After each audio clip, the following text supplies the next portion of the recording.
Peace. Happy Friday. I want to give a trigger warning for this conversation that's going to involve things that could possibly trigger people who have been sexually assaulted, abused, and all of that. So if that's too much for you, sign off because we're going to go in. My name's Zoha. I'm a yoga teacher and a Reiki healer and a lot of different other things. A mom, and I'm a survivor of, it is heavy, thank you for asking, but I'm fine. I'm a survivor of sexual assault, childhood trauma, and yeah. Years ago, I want to say 5 or 6 years ago, I wrote a book called The Imposter's Guide to Healing. And in that book, I described a process called the Infinity Healing Loop. And I'm going to go over that with you right now. So the Infinity Healing Loop is a process of where you notice where if you've been in a space of abuse or trauma, you create a timeline around your life. And you look for instances where the abuse or the trauma ramped up, and it tells you your pattern. This is what I figured out on my own. I was asleep one night and my ancestors was talking to me and they told me to write this book. And so that's what I did.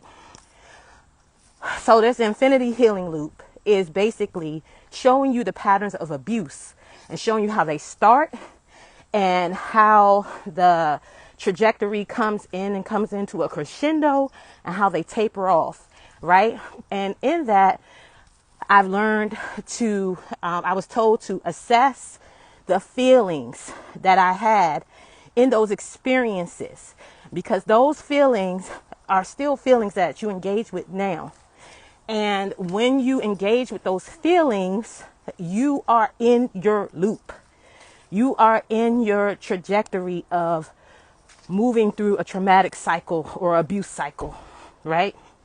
And if you can notice those things, not only can you directly stop that from happening, but you can address those issues so that you don't have to go through them at such a visceral level.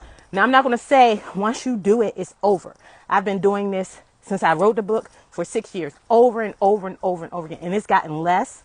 I Bloom Energy said I feel a little heavy. The situation with the young lady with the brick really brought up some old stuff that I thought that I had managed on the level. And I had managed on the level, but it was still a lot of it left inside of my body. And that's part of why I became a yoga teacher, is because after years and years of therapy and talking through all of these traumas, it wasn't enough. I needed something that was movement based. I didn't realize it till I got there, that would help me get all of this energy up out of my body, because I live with a lot of trauma in my body. And so that's why I practice yoga. And that's how I teach other women to practice yoga, as a source of digging deep, going back to source, going back to those spaces where they were harmed, using the yoga to push those things up out of you. And back to the book, the Infinity Healing Loop, where you work through that process of the feelings and the emotions that are present, that are stunting you from growing past this traumatic experience and recreating it in your life over and over again. And if you do the process throughout your whole life, you'll notice you have crescendos in and out, and they'll be focused around the same energies. If you have an abandonment issue, that thing will show up for you in waves throughout your life. If you have an issue with not feeling worthy or self-worth or self-love, that thing will show up for you in and out your life through relationship, through just everyday experiences or whatever. And if you could capture that information, you can change the way that you experience yourself and you experience others. And you can take control of your life and get off of that loop Because as long as you're on that loop, you're not in control. You're kind of like a robot. You're not alive. You're just reliving the experiences that were fed to you as a child over and over and over again. And until you recognize that pattern and stop it, life can kind of be a little sad. It can be depressing. It can be overwhelming. It can be frustrating. And it can feel like, what the fuck is this all for?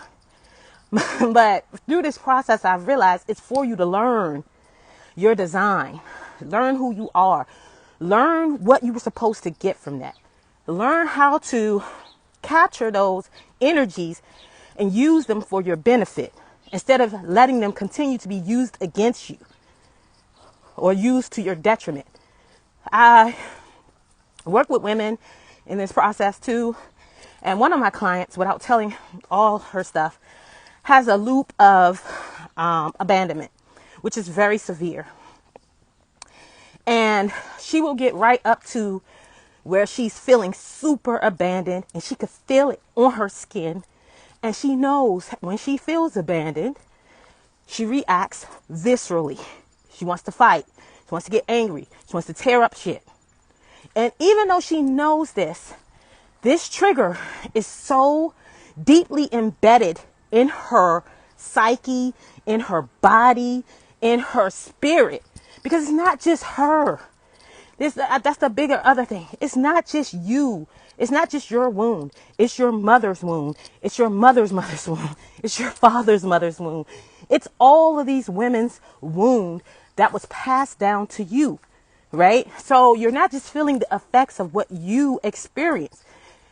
You're feeling the effects of what your family experienced, because these things came with you when you were in the womb, right? And they manifested because you were born. You were born into this energy. And the only way to transform it is to address it head on. Will it hurt?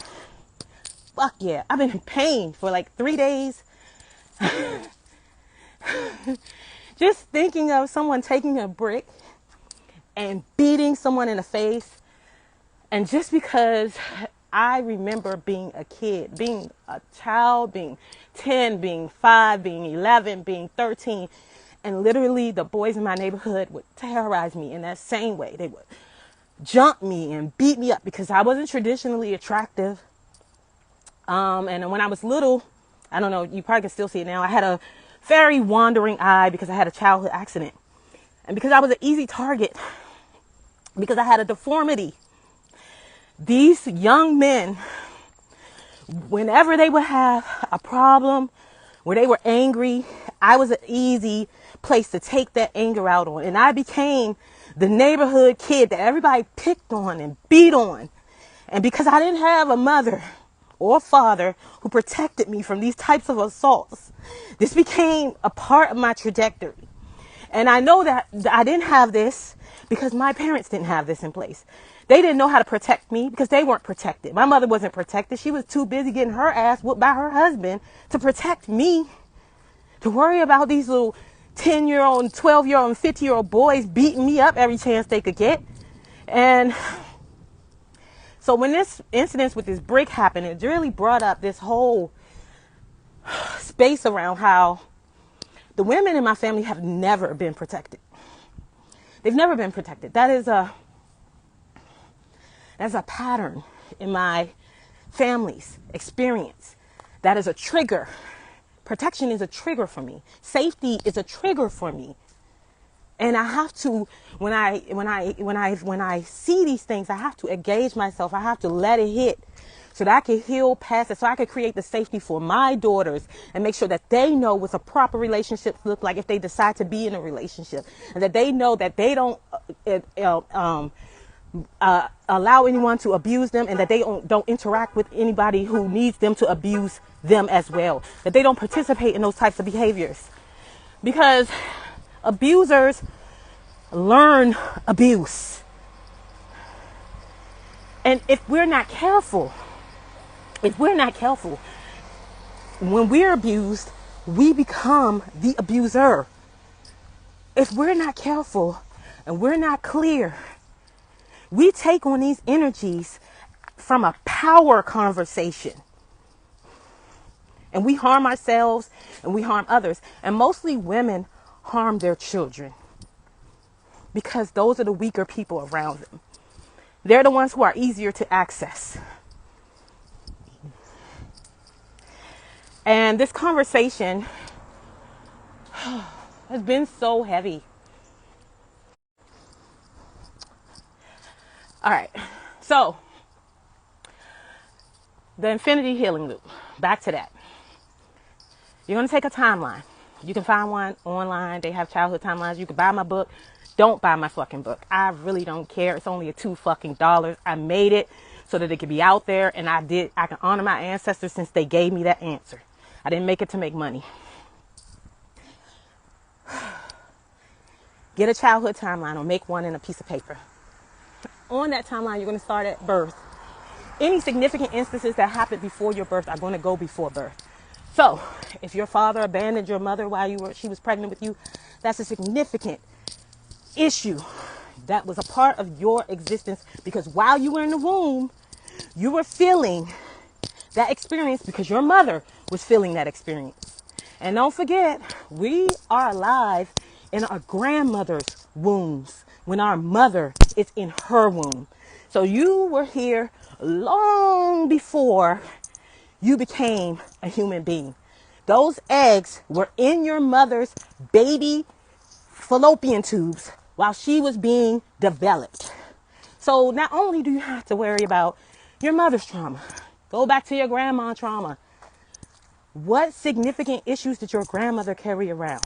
That's all before age 0 on your timeline.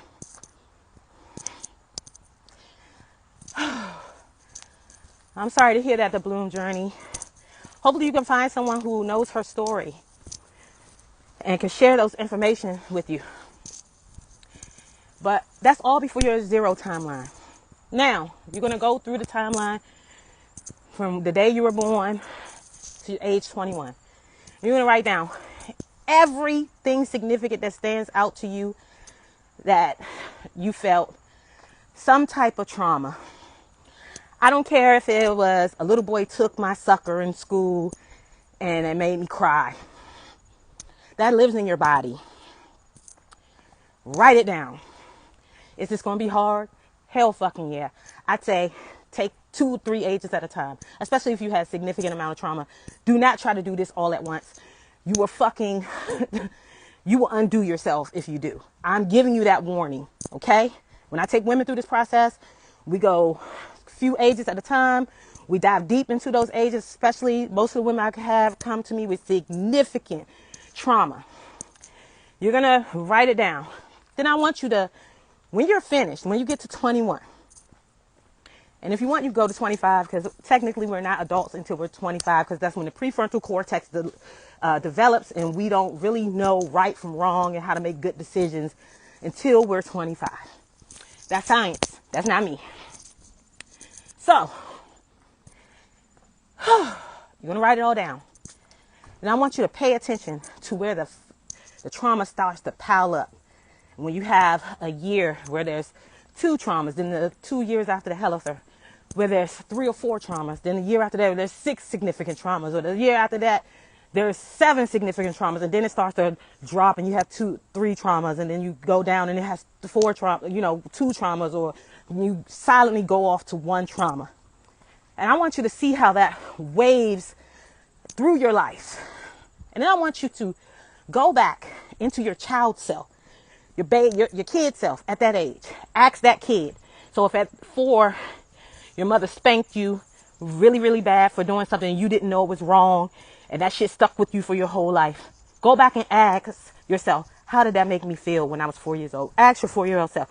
And let's say confused, disappointed, scared, whatever it is, write it down. Write it down. Write it down through every age. And then I want you to circle and draw lines to all the things that match. If you have scared or disappointed or abandoned, tracking through ages 6 through 12, I want you to draw a line to each one. Every time you have a feeling or experience that matches a similar experience, I want you to connect it, right? Those are the ones that have the most, like if abandonment comes up a lot, that's your biggest trauma. That's your most gigantic trauma that triggers all the other shit. Okay? So whatever shows up the most, and if it's 2 or 3, you have 2 or 3 traumas that are huge that you have to tackle. So then you're going to look at how you respond to those now. How do I respond to abandonment now? Is it fight or flight? Is it freeze? These are all responses in the body, right? So you're going to ask yourself, how do I respond to this? And then you'll say, if it's fight, most times it's fight or flight. Sometimes it's freeze or fawn. Fight or flight is basically what it says. You're going to fight. You're going to bust some shit, tear some shit up. Flight is you leaving. Fawn or freeze. Fawn is like you try to get along and do whatever you need to do to stay safe. Freeze is you just act like nothing's happening. You're just sitting there hoping for the shit to pass because you don't know what else to do. So you're going to assess, how do I deal with this trauma when it shows up? Then look at the relationship of the person. I'm giving you a lot here. Look at the relationship of the person that you have this experience with and really examine the importance of this relationship, especially if it's a parent or a caregiver that's been, you've had this traumatic experience with for most of your life, and decide how you're going to manage this space when it shows up. Is that learning boundaries, implementing boundaries? What does that look like? What does your new boundary look like with this person who you've had this lifetime experience with that triggers you? Now, if this is a person you've been in a relationship with for some time or whatever, and this is something that has shown up in your relationship and has caused issues in your relationship, right? Now you're going to be honest with yourself. What about this person was I hoping that they had, that my parents didn't have, or my caregivers didn't have, or that they showed me that they had, that I latched onto out of safety, out of needing to feel stable, out of needing to feel loved, out of a worth issue. And then you're going to work through that.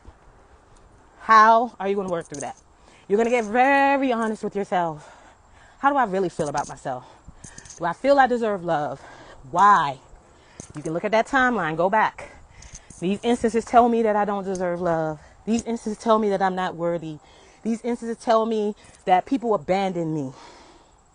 Okay? Because this is the crux of the shit that's showing up in your life and making your life impossible to do. This is the crux of your depression. This is the crux of your addiction, if you have that. This is the crux of your inability to connect with other people. It all goes back to how and what you experienced as a young person. Because those are where your core memories are built. That's where your core thoughts and beliefs are built. Now you're gonna reevaluate. Do I need this belief anymore? That I'm not worthy. People abandon me. Nobody loves me. And who are the people in your life who don't show up like this? Because there are people who have invested in you way further than you have invested in yourself. And even if they're not in your life anymore, you can say you've had these experiences. And you can use these experiences as models to build new relationships, new spaces, new ways to treat yourself. This is literally all the work that I do with women. There's a few other things I do to help this process go along. But this is the crux of the work that I do with women, particularly mostly Black women who've had a lot of trauma. And it is work. It is not easy. It's not easy to look at what's happened to you. Hey, Journey to Antoinette. It's not easy to look at the things that have happened to you and have affected you detrimentally and move through them and learn to heal or start to heal. Because I want that to be the other thing I say before I hop off here. Healing is not a destination. It's not a destination. It's a process. I may be in the process of healing several things throughout my life for the rest of my life. Is it exhausting? Yes. These last few days have been fucking hard. They've been horrible. But I've been pressing myself through the journey. I've been letting myself cry. I've been letting myself show up to my yoga mat and press my body to that mat, press my heart up, press my thighs open, letting that energy flow out of my body into the floor. I've been doing that for me. And you can do it for you. In it for the long haul. Yes. I mean, and if that's not your thing, if that's not why you're here, don't worry about it. But some of us came here to change the trajectory of our bloodline. 7 generations forward and 7 generations back. If you start doing healing work, you'll be surprised at how the women in your family start to move around you. Most of the time, what I've found is they're going to get the fuck away from you, especially if they don't want to do this work or they don't want to be affected by the work you're doing. And then some of the times, they're going to start to do a little bit of work themselves. Might not look like you. Might not go all in. Might not throw themselves to the mercy of, the work. But when you do the work, everybody around you benefits from the work. And you instantly change how your children move through the world if you have kids. Okay? And it also, I believe, how the work we do reverberates throughout our community. It helps heal us because we are interconnected, interdependent people, even though we're in this white supremacy system and we're taught to be individualists. It's not our true way. Lord, it's hard. I want to box a few women in my family. So we're keeping the distance for now. Trust me, sis. I don't speak to either one of my sisters. They think I'm uppity and think I know everything. And that's fine. I don't have to prove who I am. This is who I am. This is what I do. This is part of my existence. This is what I said yes to. They don't have to say yes to this. It's getting it done. And I pray for them every day. I love them very deeply. I do not love the way that they want to move through the world, but it's none of my business. Say you're preaching, says we do it in our bubble and still reverberates through our community. Yes. And I think that's, just like the negativity reverberates through our community, the good shit do too. I think what we got to do better is challenging ourselves to share the good stuff. Stop sharing all this negativity if you don't want more negativity. If you want community, focus on community. Focus on things that build community. Focus on things that create community. But if you want division, if you want pain, if you want negativity, keep posting about all of the 9,000 things that happens in our community that are painful. I'm not saying we shouldn't pay attention to these things. I'm not saying that we shouldn't be aware of them. I'm saying we shouldn't be giving them so much energy. That thing with that young woman with the brick could have been handled with a simple GoFundMe, going to the space where she was at, looking at those cameras to see who that young man was, and doing a witch hunt. Point blank, period. But we want to have 9,000 conversations about whether this woman was right, wrong, or whatever. It doesn't matter. We know hitting somebody in the face with a brick is wrong. We can stay knowledgeable, but we don't have to succumb to it all. Exactly. All right, y'all. I'm about to hop off here. I'll leave this up for the first time. I don't like leaving lives up, but I'll leave this one up for anybody who want to go back. I got to finish my walk before this sun come all the way up and roast my ass. Thank you, Antoinette. Want to have thanks pieces and there's too much lip services, right? It's wild out here. All right, y'all. I hope y'all have a good weekend. Take care of yourselves and take care of your family and take care of your loved ones. Peace, y'all.